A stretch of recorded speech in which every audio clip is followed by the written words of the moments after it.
వాళ్లను సరిగ్గా చూడు, అచ్చంగా రామలక్ష్మణుల పోలికలున్నాయి కదూ.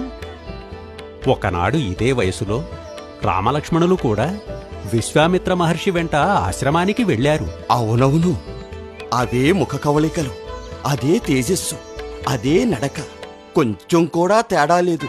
శ్రీరామచంద్రమూర్తికి, శ్రీరామచంద్రమూర్తికి, శ్రీరామచంద్రమూర్తికి, శ్రీరామచంద్రమూర్తికి,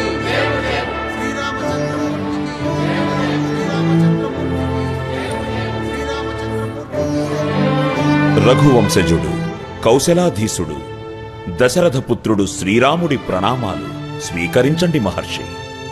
శుభమస్తు. మహారాజా, అయోధ్యాధీశులైన శ్రీరామచంద్రునికి ఈ రామాయణాన్ని బహుమతిగా సమర్పిస్తున్నాను. దీన్ని మీరు స్వీకరించండి. శ్రీరామ, మీ నామాన్ని భక్తితో రాసిన రామకోటి ఇది.